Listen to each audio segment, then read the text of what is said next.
Yea, though I walk through the valley of the shadow of death. That's discouragement. That's downright depressing. But you know what he said? He said, don't fear, I'll be with you. So when the devil comes to bring a big bucket load of discouragement, which he's done to all of us, we need to look up and hang on to the promises of God. I find God awesome. Oh, yes and amen. Now, many years ago, up around Rome Mountain, there was a family. They were a poor family. He was a handyman and he helped out around the community, and he had a wife and 3 sons. His oldest son was just about 16, 15, just about to turn 16. His name was Billy. They were all good kids. But the daddy had broke his leg and couldn't work, and the cupboards were bare. Harvest was in about 3 weeks. But they were starving. And that young man, Billy, looked at his parents and he looked at his brothers, and he could see the hunger in their eyes. He knew he had to do something. All he had was an old gun, an old rifle, and 3 bullets. He was sort of discouraged and down in the mouth. But he was a pretty good shot. So he went out and he thought, well, I'll get enough food to last for a couple of days. He saw a rabbit. And he knew he had that rabbit dead in his sides. He pulled up the gun and took aim, and about the time he pulled the trigger, the rabbit jumped and he missed. Discouragement began to overwhelm him. I've only got 2 bullets left. Just 2. He seen a squirrel up in the tree and he took aim. Again, he pulled the trigger. Again, he missed. You talk about really be down in the mouth. He was really down in the mouth. He was so depressed he didn't know what he was going to do. His family was starving. He needed help. He walked into a little clearing. There was a little pond there. And he seen a wild turkey fly up in the tree. And he thought, that'll feed the family for a couple of days. So he took the gun and pointed it up in the tree at the wild turkey. And all of a sudden, out of the corner of his eye, he caught a big buck deer coming into the clearing. So he slowly let the rifle down and started to aim at the deer. Then he heard something that terrified him. He heard that rattle that could only come from one animal. He looked down, and right between his legs was the biggest rattlesnake that he'd ever seen in his life. He began to say, Lord, what am I going to do? If I shoot the deer, the snake will bite me, and I'll die in the woods and not get the meat on. If I shoot the snake, there won't be a bullet left to shoot the deer. He heard a voice. That voice said to him, pray and aim up high. He said, Lord, I don't understand. And the voice came again and it said, pray and aim up high. So he raised that rifle up and aimed at the turkey, and he pulled the trigger and he hit it. The turkey fell out of the tree. The bullet hit a hard spot in the tree. Lance stopped, hit the buck right between the eyes. The gun fell apart. The barrel fell and hit the snake and killed it. The concussion of the explosion of the gun caused him to be thrown into the pond. He climbed out of the pond, and there lay the snake, there lay the turkey, and there lay the deer. And there was something wallowing around in his pockets. And he stuck his hand in his pockets, and there was fish in every pocket he had. if you trust God, if you listen to God, I don't care how discouraged you are. I don't care how down in the dumps you may be. My God will deliver you. But it's Him. And He wants our praise. He wants us to lift Him up. I have seen God deliver me so many times. I couldn't get it all told. I've seen Him miraculously spare my life. When the doctor said, "You're going to die," I said, "No. I'm going to live. I'm going to live because I got a Savior that loves me." When that doctor told me I had leukemia, I said, "Not in my house. Not in this vessel." My God is a deliverer. If we would just learn to hang on to Him, if we would trust in Him, there's victory. There's victory all the way around us. You know, sometimes it seems like there's a big storm rolling in. It seems like, man, everything's wrecking. But all them gray clouds and the wind blowing, the calmness of Jesus is right there. He's wanting to reach down and touch you. He's wanting to tell you, guys, everything's going to be all right. Just look to me. Don't look to yourself. Don't look to what you can do, but look to me. See if we can find the text. This is Isaiah 35. The desert and dry land will become happy. The desert will be glad and will produce flowers. Like a flower, it will have many blooms. It will show its happiness as if we were shouting with joy. And it will be beautiful like the forest of Lebanon, as beautiful of the hill of Carmel, the plains of Sharon. Everyone will see the glory of the Lord and the splendor of our God. Make the weak hands strong and the weak knees steady. Say to the people who are frightened, be strong, don't be afraid. Look, your God will come and He will punish your enemies. And He will make them pay for the wrong they did. But He will save you. The blind people will see again. The deaf will hear. Crippled people will jump like a deer. And those that can't talk now will shout with joy. Water will flow in the desert and the streams will flow in the dry land. The burning desert will have pools of water and the dry ground will have springs. Where wild dogs once lived, grass and water plants will grow. A road will be there. This highway will be called the road to being holy. Evil people will not be allowed to walk on that road. Only good people will walk on it. No bull will go on it. No lion will be there, nor will dangerous animals be on that road. They will not be found there. The road will be for the people God saves. The people the Lord has freed will return there. And they will enter Jerusalem with joy, and their happiness will last forever. And gladness and joy will fill them completely. And sorrow and sadness will go far away. What He's saying is, man, there's encouragement, there's joy, there's peace after that discouragement.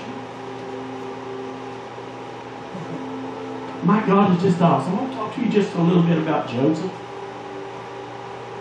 Now, Joseph was his daddy's favorite boy. The fact is, his daddy made him a special coat, and he was so proud of that. His daddy was a little bit partial to Joseph, so he set him up above all his other sons.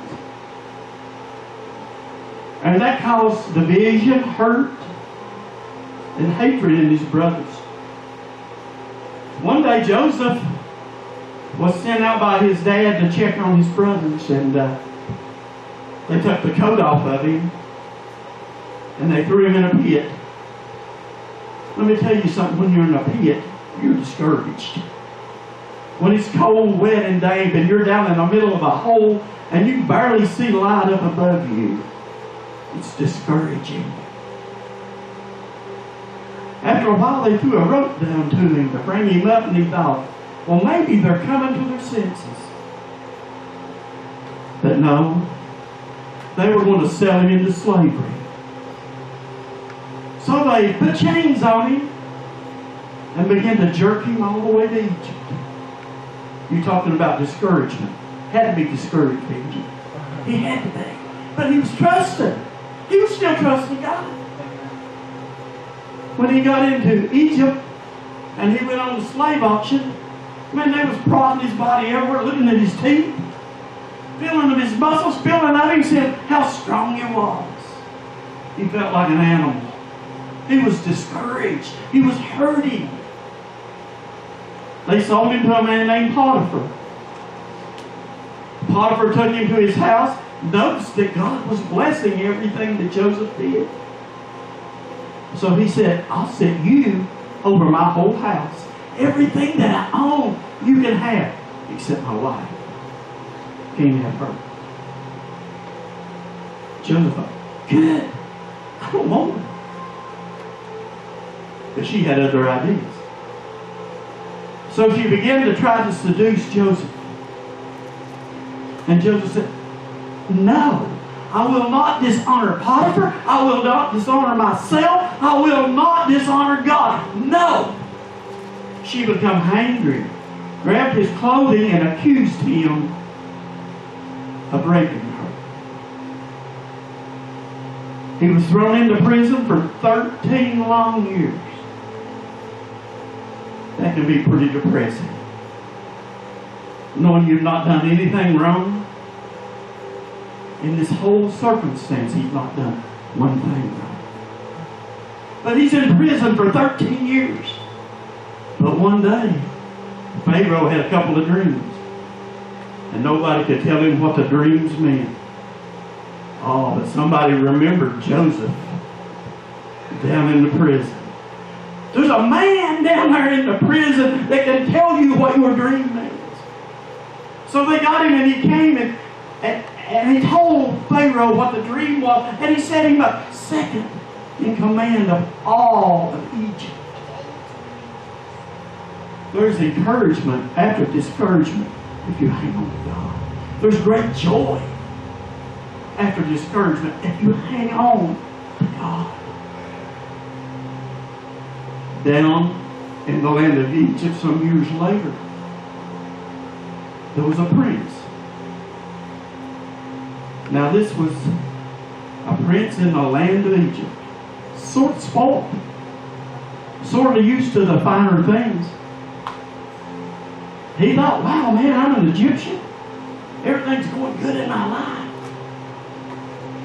But one day his mama said, you really ain't an Egyptian? I just found you down in the river and I took you to raise you. Well, that sort of didn't sit too right with Moses. So he went to see his people and they were being abused, and he killed one of those that was abusing his people, and he had to run to the desert. Now here's a boy that had been in the palace all his life. The desert was hard. It was terrible. But he held on. He held on. He kept hearing something inside. He didn't know what it was. And he went down into the land of Egypt and he became a shepherd. He began to tend the flocks, and he married one of the girls in that country, and they had a couple of kids. And he was trying to be satisfied with just being a shepherd when he was really a leader. It's hard to be a leader of sheep when you're supposed to be a leader of men.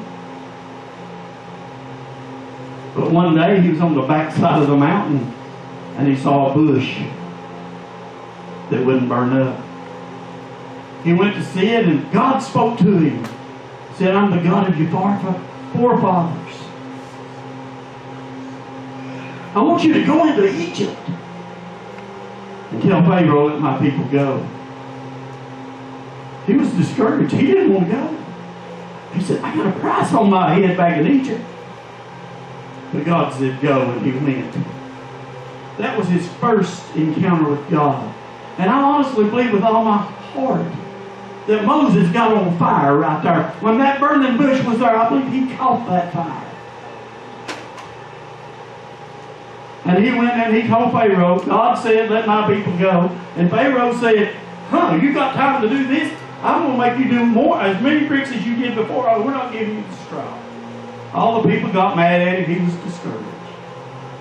But God showed up and he done the 10 things on Egypt, and they finally let him go. And here they are down at the Red Sea, and the Egyptian army's behind them. That can be depressing and discouraging. You've got water in front of you, you've got an ocean in front of you, and you've got an army behind you. What are you going to do? I'm going to call on God. And that's what Moses did. God brought him through. And he went through many things in the wilderness with the children of Israel being rebellious. But God let him see the promised land. God will give you a beautiful sunny day after a rain cloudy. After discouragement, he will give you some victory. There was a man, a young boy. All he was fit for was 10 sheep. He had some brothers, and boy, they rubbed it in. You ain't nothing but an old sheep shepherd, a sheep keeper. You ain't going to ever amount to nothing. You're just a run. And David said, I want to go do what they're doing. But his daddy said, get back to the sheep, boy.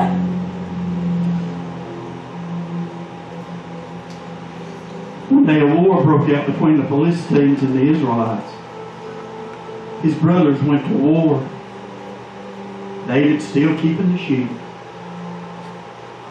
But his daddy told him to take him some food.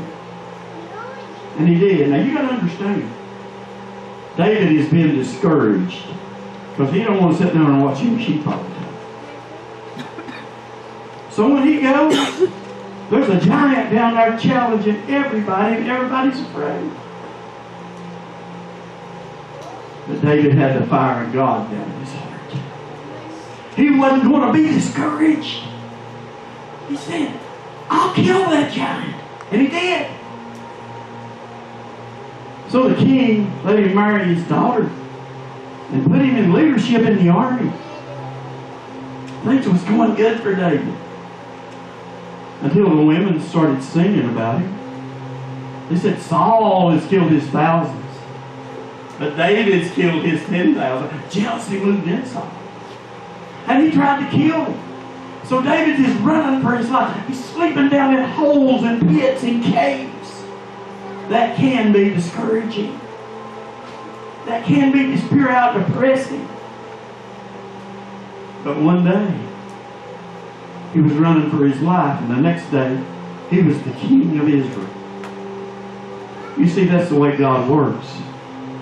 So you're dealing with discouragement. Put your trust in God, and everything will be okay. If you're down and out, and you just feel like, man, you can't make it, that the whole world's against you, and it seems like no matter how hard you try, Jerry, somebody's always finding fault. No matter how hard you try, somebody don't understand. God does. My God does. I'm going to finish this up right real quick. I'm going to go through the rest of it. If you're dealing with discouragement, maybe your little boat's sprung a leak. Maybe the roof's falling in. Maybe you just don't feel good. My God is here for you. He's here. He's here to supply every need in your life. When there ain't enough money to pay the bills, my God's there. I remember a time we had a little church down in Mossam, Tennessee. And we were facing discouragement there. We didn't have the money to pay the rent, brother. And the rent was at that time was $400. We didn't have $1 for that. And we sort of began to question, did God want us there at that time? I went to my mailbox, and I opened up the mailbox, and there was a letter there from a preacher that I barely knew, that I assure you didn't know our situation. And I opened it up, and it was a check for $400. Just enough to pay the rent. But see, what God was using that for was to build my faith. That I would trust Him. And I learned to trust Him.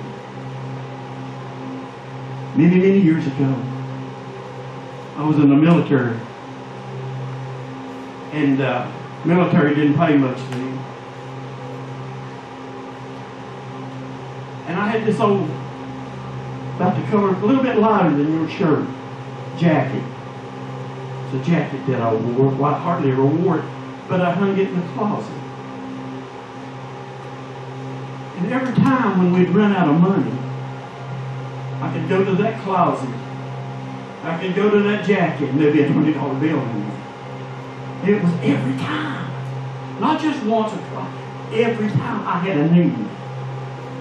My God put that money in there.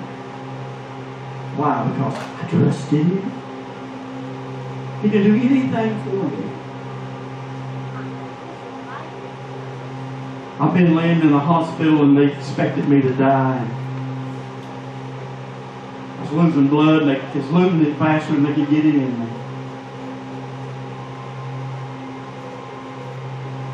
And the doctors come in, they said, we don't know where it's going.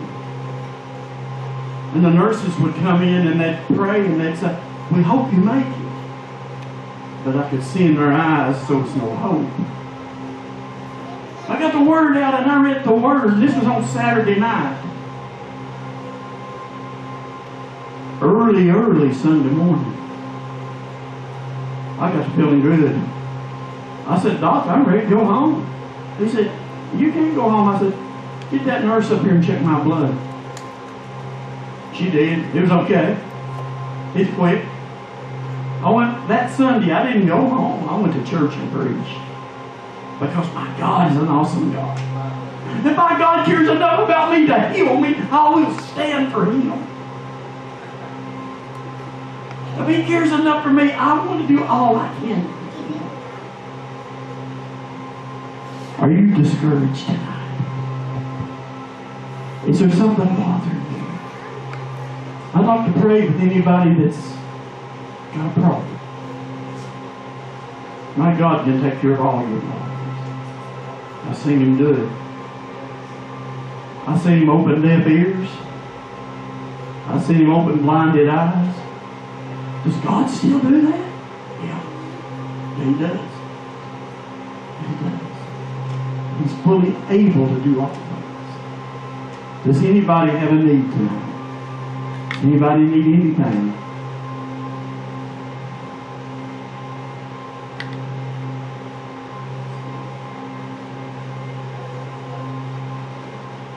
The tide returns. That's it. I want to leave this with you. Mark 11:24. Therefore I tell you, this is the word of God, not my word. Whatever you ask for in prayer, believe that you have received it, and it will be yours.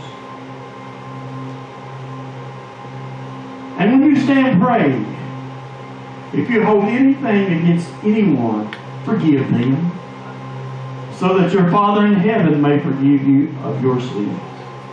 Just got to believe. Anybody got any needs tonight?